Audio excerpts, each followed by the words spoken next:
इस फिल्म की शुरुआत में हम जीहोन नाम की एक बहुत शरारती लड़की से मिलते हैं, जिसकी शरारतों के कारण न केवल स्कूल के छात्र बल्कि शिक्षक भी परेशान हो चुके हैं। इसी वजह से जीहोन की बहन अब प्रिंसिपल के ऑफिस में है। प्रिंसिपल उन्हें बताती है कि जीहोन की हरकतों के कारण हमें उसे स्कूल से निकालना पड़ा है।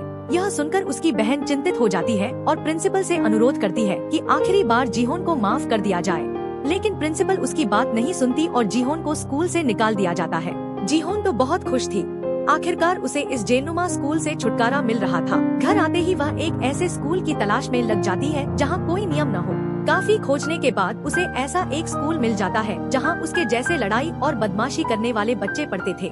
खुशी खुशी जीहोन अपने नए स्कूल पहुँच जाती है, जहाँ उसे अभी अपना एडमिशन कराना था। वह स्कूल के बाहर से देख रही थी, जो पहले जेल हुआ करता था। अचानक उसके सिर पर एक फुटबॉल आकर लगती है। जब वह मुड़कर देखती है तो एक पूरा ग्रुप उसकी तरफ आ रहा होता है। उसे समझ में आ जाता है कि अब तो यहाँ लड़ाई होगी, लेकिन उसे लड़ाई करने के लिए तैयार देखकर खुशी होती है। उसे पता चलता है कि इस स्कूल में छात्रों का आपस में लड़ना है। फाइटिंग के लिए यहाँ एडमिशन कराने का कोई खास प्रोसेस नहीं था, बस उसे यह साबित करना था कि उसे फाइटिंग आती है। इसी तरह उसका स्कूल में एडमिशन हो जाता है। वह अब अपनी क्लास ढूंढ रही थी, तभी उसे कॉरिडोर में एक लड़का मिलता है। वह उससे अपनी क्लास के बारे में पूछती है और अपनी क्लास में चली जाती है, जहां वह देखती है कि वही ग्रुप जो सुबह उससे मिला था, सभी उसके क्लासमेट हैं। पहले ग्रुप का लीडर, जिसका नाम यांग सिंह है, उसे फाइटिंग क्लब में ले जाता है, जहां यांग सिंह उसे बताता है कि इस स्कूल में लड़ाई करना सुरक्षित है। जगह पर लड़ाई करने की अनुमति है, लेकिन कहीं और लड़ाई करना नियमों के खिलाफ है। यांग सिंह जी ओहन को बताता है कि जो भी छात्र लड़ाई में जीत जाएगा, वह इस स्कूल का टॉप डॉग बन जाएगा।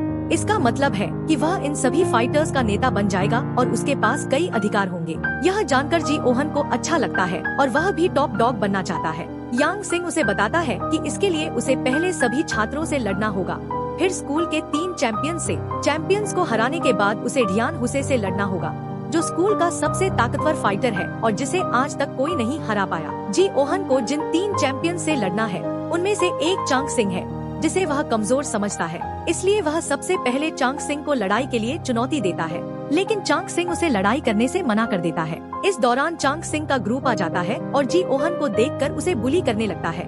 वे उसके कपड़े उतार देते हैं और उसे पिंक रंग के कपड़े पहनकर देखकर उसका मजाक उड़ाते हैं। यह बात धीरे धीरे पूरे स्कूल में फैल जाती है। जो जी ओहन टॉप डॉग बनना चाहता था, वह अब मजाक का विषय बन जाता है। इतनी बेइज्जती के बाद भी यांग सिंह देखता है कि जी ओहन की हिम्मत नहीं टूटती। वह अभी भी टॉप डॉग बनने के लिए फाइटिंग प्रैक्टिस कर रहा है। यांग सिंह समझ जाता है कि जी ओहन बहुत हिम्मती है और इतनी आसानी से हार नहीं मानने वाला है। इसलिए वह फैसला करता है कि वह जी ओहन की फाइटिंग प्रैक्टिस में मदद करेगा।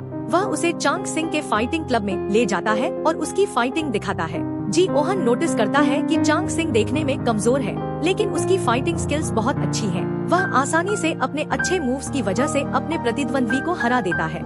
इस फाइट को देखने के बाद जी ओहन और इंतजार नहीं कर पाता और वह इस फाइटिंग क्लब में शामिल हो जाता है। जी ओहन एक सामान्य स्टूडेंट से मुकाबला करता है और उसकी फाइट देखकर सभी लोग जान जाते हैं कि जी ओहन भी एक अच्छा फाइटर है और आने वाले दिनों में सभी चैंपियंस को चुनौती दे सकता है। जहां पहले हेलो कीटी के हिकर जी ओहन को तंग कर रहे थे, अब वे भी जी ओहन से डरने लगे हैं। धीरे धीरे स्टूडेंट्स ने जी ओहन पर पैसा लगाना शुरू कर दिया, क्योंकि उसकी फाइटिंग दिन ब दिन बेहतर होती जा रही थी। जी ओहन ने अब तक कोई भी फाइट नहीं हारी, लेकिन उसकी इस जीत का नुकसान एक टीचर को हो रहा था, जो रोज जी ओहन के सामने एक ताकतवर फाइटर लेकर आता था और जी ओहन के खिलाफ दाव लगाता था। लेकिन जब भी जी ओहन जीतता, उसके सारे पैसे डूब जाते थे, जिससे टीचर को बहुत गुस्सा आता था। अब वह जी ओहन से बदला लेने का फैसला करता है कि वह जी ओहन के साथ फाइटिंग में छोटे स्टूडेंट्स को नहीं लाएगा, बल्कि जी ओहन को कल के मुकाबले में टॉप 5 चैंपियंस में से किसी एक चैंपियन से लड़वाएगा। अगर जी ओहन हार जाता है तो टीचर को उसके पैसे मिल जाएंगे। जैसे ही यांग सिंह, जो जी ओहन का दोस्त है, फाइटिंग शेड्यूल देखता है, वह तुरंत जी ओहन को बताता है कि टीचर ने कुछ गड़बड़ कर दी है। जिस फाइटर के साथ तुम्हारी 16 फाइट होनी थी, उसी के साथ तुम्हारी कल फाइट होने वाली है। वह सलाह देता है कि तुम उससे मत लड़ो, वरना तुम हार जाओगे। जी ओहन ने इस फाइट के बारे में पहले ही सोच रखा था कि यह बहुत महत्वपूर्ण है, लेकिन फाइटिंग के दौरान जी ओहन परेशान था, क्योंकि उसका हर अटैक बिना किसी डिफेंस के जा रहा था और वह थक गया। जैसे ही वह थका, उसके विरोधी ने इसका फायदा उठाते हुए जी ओहन पर हमला करना शुरू कर दिया। यह उसकी फाइटिंग स्ट्रेटेजी थी कि जब जी ओहन थक जाएगा, तब वह उसे मारेगा। अब सच में जी ओहन हारने वाला था। जब यह चैंपियन जी ओहन को मारता है तो जी ओहन बड़ी हिम्मत से खुद को उठाता है और उसके ऊपर वार करता है। इस दौरान उसके हाथ में बुजुर्ग की चेन टूट जाता है। यह उसके लिए बहुत महत्वपूर्ण था। वह अपनी चेन के ध्यान में लग जाता है और मौके का फायदा उठाते हुए जिहन उस पर हमला करता है और उसे रिंग से बाहर गिरा देता है। इस तरह वह जीत जाता है और सभी लोग जिहन के नारे लगाने लगते हैं। चारों ओर शोर था और जिहन को चैंपियन माना जा रहा था। तभी वहाँ दियान हू नाम का एक चैंपियन एंट्री करता है, जिसके बारे में यांग सिन ने पहले ही जिहन को बताया था।